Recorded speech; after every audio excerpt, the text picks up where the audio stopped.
Alors, il y a plusieurs étapes qui ont conduit Albert Einstein à publier sa théorie de la relativité générale.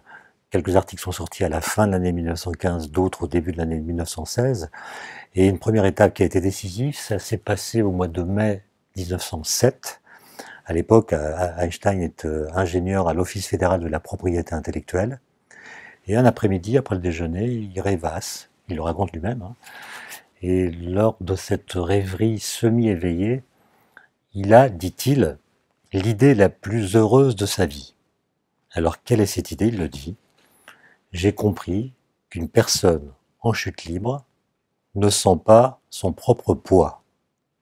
Ça a provoqué en moi une très forte émotion, dit-il, qui m'a conduit, quelques années plus tard, à une nouvelle théorie de la gravitation. Fin de citation. Qu'est-ce qu'il veut dire par là? Il veut dire que si vous tombez en chute libre, eh bien, évidemment, les choses qui tombent avec vous, par exemple votre parapluie, votre chapeau, tombent comme vous, puisque nous savons que tous les corps tombent à la même vitesse dans le vide. Donc, le poids, qui est la cause de votre chute, fait que pendant la chute, les objets qui tombent avec vous tombent comme vous, c'est-à-dire que par rapport à vous, ils ne tombent pas. Quand vous tombez, les objets qui tombent avec vous vous semblent être en apesanteur. Et donc l'effet de votre poids, qui est la chute, semble annuler la cause de votre chute, qui est le poids. Et donc ce qu'il comprend, c'est que finalement une accélération, celle que provoque la chute, semble annuler sa cause, qui est la gravitation. Et ça l'amène à formuler tout de suite après ce qu'il appelle le principe d'équivalence entre la gravité et l'accélération. Ça veut dire quoi? Ça veut dire que si vous êtes dans une capsule hermétique, vous ne savez pas ce qu'il y a à l'extérieur, vous ne pouvez pas faire la différence selon qu'on met la capsule sur la Terre dans un champ de gravité, cette capsule étant immobile, donc elle est dans un champ de pesanteur. Vous pouvez lancer des balles et vous observez que leurs trajectoires sont celles qu'on observe habituellement, une trajectoire parabolique par exemple. Et puis si au contraire la capsule elle est dans le vide absolu, loin de toute masse, donc en dehors de tout champ de gravitation, mais accélérée par je ne sais quel titan qui tirerait sur la capsule pour lui donner une accélération égale à l'accélération de la pesanteur, cette capsule accélérée, si vous êtes dedans, vous allez lancer des balles sur le sol et vous allez voir les mêmes lois physiques que celles qu'il y aurait si vous étiez sur Terre. Donc pour Einstein, les deux situations sont parfaitement équivalentes et la physique doit se faire l'écho de cette équivalence. Ça, c'est la première étape, 1907. Un peu plus tard, il obtient finalement un premier poste universitaire. C'est à Prague, où il va passer 16 mois à partir de 1909. Et là-bas, il se met à retravailler sur la gravitation. Et il a encore une idée incroyable. Toujours une histoire d'ascenseur, hein, avec Einstein, il y a beaucoup d'ascenseurs. Vous imaginez que vous êtes dans un ascenseur qui est uniformément accéléré vers le haut, donc qui monte à une vitesse croissante. Il y a un trou dans la paroi par laquelle va passer un rayon lumineux qui a une trajectoire par rapport au sol qui est horizontale. Et donc, le faisceau lumineux entre par le trou, traverse l'ascenseur, mais pendant que l'ascenseur est traversé par la lumière, il est monté, parce que l'ascenseur est accéléré. Donc le point d'impact de la lumière sur l'autre face de l'ascenseur, ça ne sera pas exactement en vis-à-vis du trou d'entrée, mais ça sera un peu plus bas. Et donc pour celui qui est dans l'ascenseur, tout se passe comme si la lumière avait été déviée par le fait qu'il y a accélération, qui semble assez naturel. Mais comme le principe d'équivalence dit que cette situation est la même que celle qu'aurait l'ascenseur s'il était immobile sur le sol dans un champ de gravité, Einstein dit, ce que je vois dans l'ascenseur accéléré, je dois le voir quand il est sur le sol dans un champ de gravitation. Donc, la gravitation doit courber la lumière. Et dès 1911, il publie un article dans lequel il montre que ce phénomène doit être observable lors d'une éclipse totale du Soleil. Et ça sera effectivement le cas en 1919, après la Première Guerre mondiale, quand une expédition conduite par un physicien anglais qui s'appelle Eddington va faire ces mesures lors d'une éclipse totale du Soleil et confirmer le calcul d'Einstein. Mais pour l'instant, vous voyez, on est dans des expériences de pensée très simples, il n'y a pas vraiment de calcul, en tout cas, ce n'est pas des calculs compliqués. Mais c'est à Prague qu'Einstein comprend qu'il ne pourra pas décrire la gravitation dans l'espace-temps de la relativité restreinte qu'il avait élaborée en 1905. il comprend qu'il va devoir faire appel à d'autres géométries. À cause de cette histoire de courbure de la lumière, il faut des géométries qui ne sont pas euclidiennes. Et il va donc démissionner de Prague, de l'université, pour retourner à Zurich, où l'attend son ami Marcel Grossmann, qui était son camarade lors des études au Polytechnicum de Zurich, qui est très fort en maths, qui connaît les géométries non euclidiennes. Et avec lui, ils vont élaborer ce qui s'appellera une esquisse de relativité générale. Donc ils vont écrire des équations. C'est pas les équations qui seront publiées en 1915, il y a des petites erreurs qui seront corrigées à la fin. Mais Einstein, à partir de ce moment-là, ça va durer plusieurs longs mois, va ardemment travailler avec l'aide de mathématiciens à une formulation théorique, abstraite, par des équations mathématiques, de cette nouvelle conception de la relativité. Et c'est ce formalisme qui sera publié en 1915. Il dit quoi? Il dit que la gravitation n'est pas une force, comme on l'apprend à l'école. C'est pas une force qui s'exerce dans l'espace pour des objets qui sont dotés d'une masse non nulle. La gravitation est simplement une déformation de l'espace-temps, de sorte que les objets massifs, en fait, sont libres. Ils ne subissent pas de force. Simplement, ils évoluent selon un mouvement inertiel, en ligne droite, puisque le mouvement inertiel c'est la ligne droite, sauf que c'est pas vraiment une ligne droite, puisque précisément l'espace-temps est courbé. Et donc ils suivent la courbure de l'espace-temps, ils suivent ce qu'on appelle des géodésiques, ce qui fait que l'interprétation de la gravitation est complètement bouleversée. Alors ça peut sembler arbitraire, mais en réalité, en 1915, Einstein va appliquer sa théorie au calcul d'un problème qui, à l'époque, était un problème assez grave, qui était qu'on avait observé que la planète Mercure, qui est la plus proche du Soleil, évidemment, elle a une trajectoire elliptique, mais c'est une ellipse qui ne se referme pas sur elle-même à chaque révolution. Elle se décale d'un petit angle à chaque tour autour du Soleil. Et par rapport au calcul qu'on pouvait faire selon les lois de Newton, on observait un tout petit écart sur la position de ce qu'on appelle le périhélie, le point le plus proche de la trajectoire du Soleil. Le périhélie avançait de 43 secondes d'arc par siècle, de plus que prévu par le calcul. 43 secondes d'arc, c'est un angle très faible, hein, c'est l'épaisseur d'un cheveu vu depuis une distance d'1 mètre. C'est presque zéro. Et beaucoup de physiciens d'ailleurs disaient peut-être ça compte pas, peut-être qu'on peut oublier cette anomalie, elle n'est pas très grave. Et Einstein va calculer, alors que sa théorie n'a été testée nulle part, il va calculer, selon sa théorie, l'avance du période de Mercure, il va retrouver par le calcul 43 secondes d'arc par siècle, de plus que ce que prévoyaient les calculs de Newton. Donc là, c'est quelque chose d'assez extraordinaire dans l'histoire des sciences. On a une théorie qui est à peine ébauchée, assez bizarre, puisqu'elle s'écrit avec des mathématiques dont on n'a pas l'habitude, mais dès qu'elle est écrite, cette théorie, elle permet de résoudre un problème astronomique qui tracassait les physiciens depuis plusieurs décennies.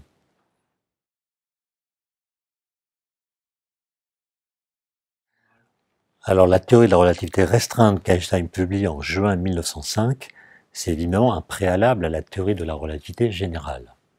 D'ailleurs, un petit problème de vocabulaire qui tracasse souvent les étudiants. La théorie de la relativité restreinte s'est appelée ainsi après qu'on ait publié la théorie de la relativité générale. Elle était dite restreinte puisqu'il y en avait une autre qui était plus générale. Mais en fait, la théorie de la relativité dite restreinte, c'est une théorie universelle de l'espace-temps. Elle est universelle et pas restreinte. Alors que la théorie de la relativité générale, c'est une théorie spécifique de la gravitation. C'est-à-dire c'est une théorie qui ne décrit que la gravitation et pas les autres forces fondamentales.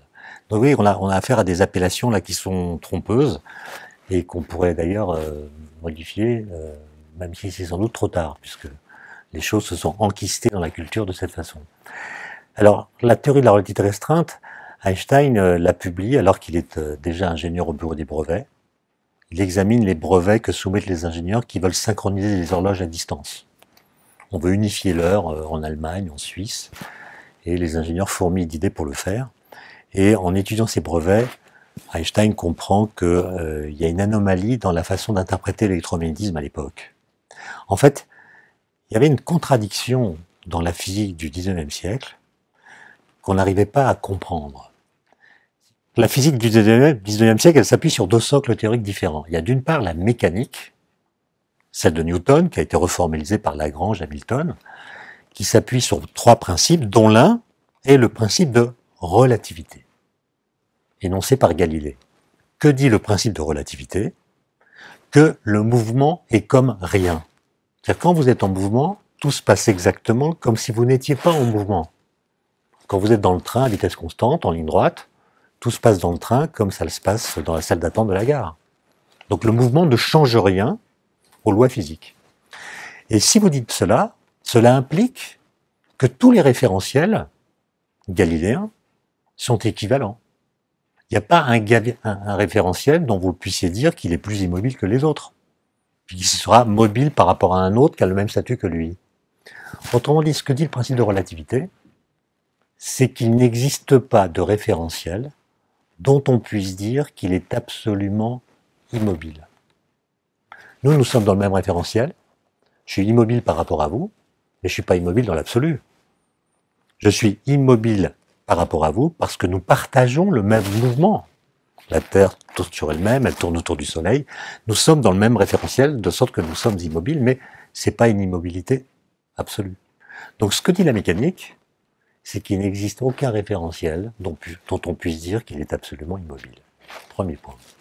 Deuxième point, l'autre théorie physique qui apparaît au XIXe siècle, c'est l'électromagnétisme, qui invite à considérer que la lumière est un mode de vibration qui se propage en faisant vibrer un certain milieu qu'on appelle l'éther luminifère.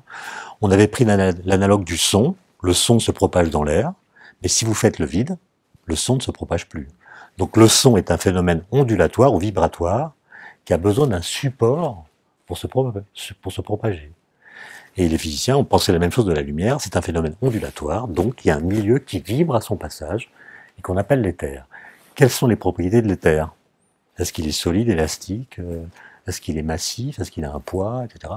On étudie tout cela et on arrive à la conclusion qu'en fait l'éther n'a qu'une seule propriété, c'est d'être absolument immobile. En contradiction avec ce qu'impliquait la mécanique, avec son principe de relativité.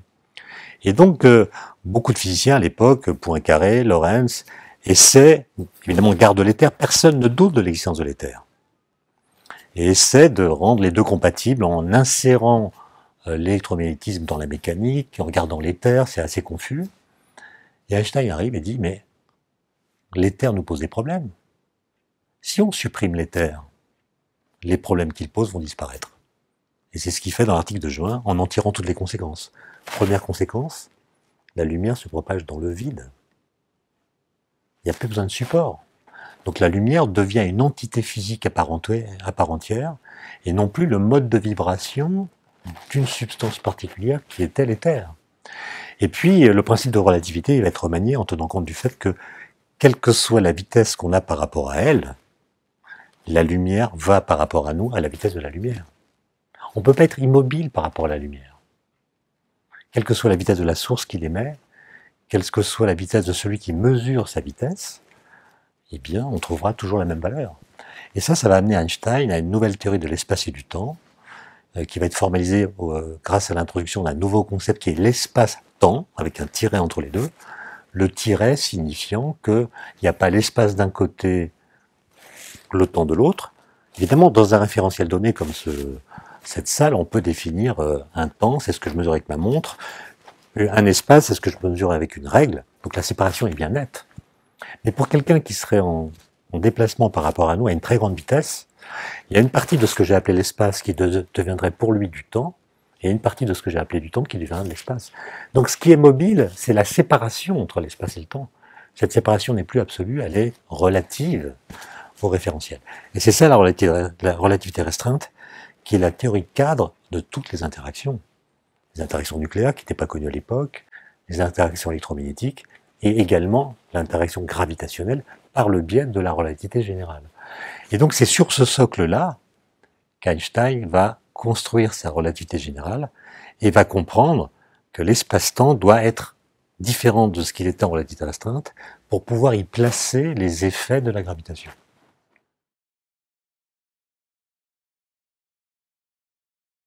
Moi je pense, et je ne suis pas le seul, je l'ai lu, c'est argumenté par des historiens, qu'en effet c'est son œuvre majeure. Il l'a pas fait seul, il a été aidé par des mathématiciens, mais l'idée de base, ce principe d'équivalence que j'ai rappelé, c'est lui qui l'a eu. C'était pas une idée nécessaire. Alors que la théorie de la relativité restreinte, ou même la physique quantique, c'est des choses qui étaient quand même dans l'air du temps. Einstein a joué un rôle très important dans ces affaires. Mais on peut imaginer que si Einstein n'avait pas existé, la théorie de la relativité restreinte aurait fini par émerger parce que les équations étaient là, c'est leur interprétation qui manquait, et sans doute qu'elle serait advenue de toute façon.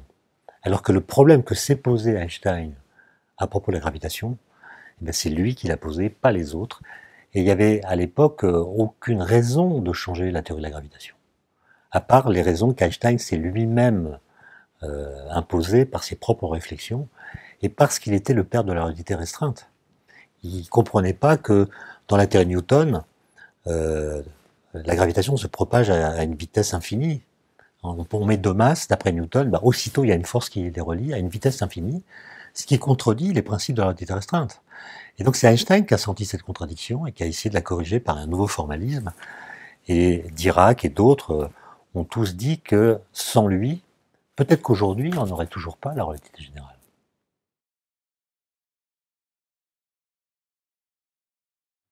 Ouais, si on fait le bilan un siècle après, on voit une chose étonnante, c'est que d'une part, la relativité générale n'a jamais été démentie par l'expérience.